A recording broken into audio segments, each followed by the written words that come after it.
just the lifestyle. Like you wake up in the morning and you just enjoy what you do. You look at the end of the day, you see the work that you've done. Today you can be building a staircase.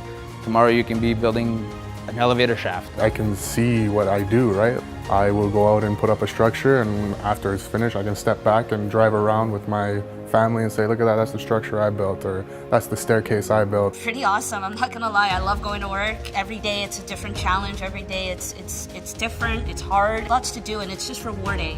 I can't wait to finish the project that I'm on and come back to see it finish and say, I did that. I worked on a big job in BC, and I was working with guys from New Brunswick and from Quebec and from Ontario. You know, you think that you're never gonna see them again.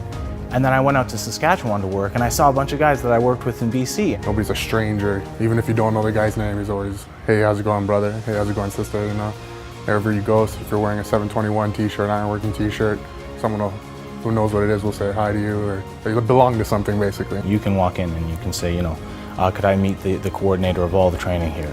And you can actually shake his hand, introduce yourself, have a conversation. And it goes all the way up the line throughout all the business agents. And what ironworking does is it provides you with a good wage, steady work, and the ability to support your family and support others around you. They come into ironwork, the financial stability is great. We negotiate a great package. Anyone with any kind of a mindset to want to do well, they make the money to do well.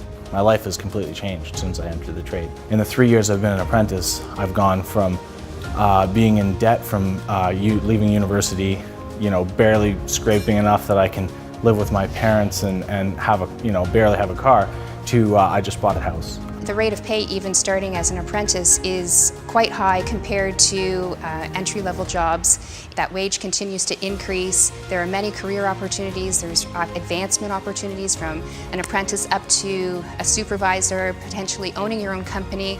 There's the pension and the benefits, and that's, you know, that's a very, very good thing, and it makes a difference for a family and eventually the community. Right now, there's a huge construction boom going on. You can talk about, say, for example, with the subway and public infrastructure that's going on, billions of dollars of expansion. The amount of work that is in Canada, never mind Ontario, is astronomical. And we're here to provide a service for training and to be able to man those jobs. We have a set amount of members here, and we have a certain amount of members that are retiring. And we've actually done some forecast numbers, and the numbers indicate that we have a full 25% of our guys are going to be able to retire within the next 10 years. We need to replace that talent pool, and we need to do it fast. Part of the apprenticeship program, and maybe a lot of people from Ontario are not familiar, is that 20 to 30% of the training is in the actual school component. The other 70 to 80% is out in the field. You would start as a first-year apprentice. You're going to move your way through your apprenticeship, successfully complete your apprenticeship curriculum, and move on to being a journeyman. At that point is when you start to establish your roots in the trade. Then your options are almost endless.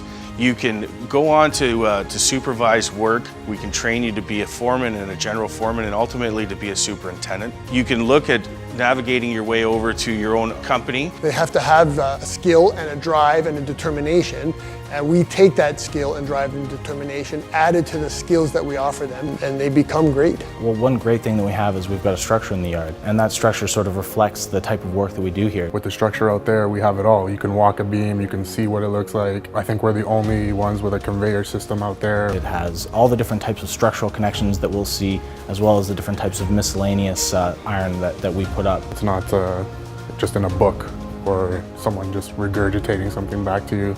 You can actually go hands-on and see what a column is, what a beam is. To meet the challenges on a work site, they are fully prepared, and the journeymen that are already in place on particular projects are great mentors to our apprentices that are coming through. Ironworking doesn't discriminate. It is open to the young, the old, women, men. They do all different types of things, and you can learn from all different types of ironworkers, different skills and mindsets that you need to go and attack a new job at. The Aboriginal population is the youngest and the fastest growing within the country, so there is lots of opportunity to fill that demand for labor within the ironworking industry. It's an opportunity for an Aboriginal person to have a career and work up to potentially owning their own company and employing other Aboriginal people. Really, the doors are wide open for them. Giving young women an opportunity to actually have economic power by learning a skilled trade.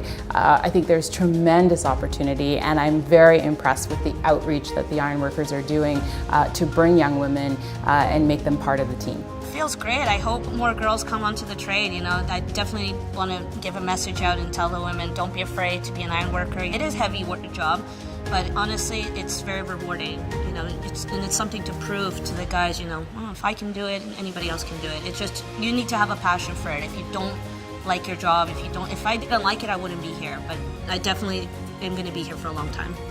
When you drive around, you see something that you've built, and you can show that to your kids, you can show that to your grandchildren, to say that when you look at the CN Tower or the Sky Dome, I had a part of that. I was at the very top of that. It's just the passion that goes into it. You want to go into work, you want to make a difference, something significant. It's a whole new experience. Every job is different. Every place that you go is different. The people that you meet are different. Freedom to go where you want to go, to work for how long and how hard you want to work. And I want to work hard, and we have that opportunity here.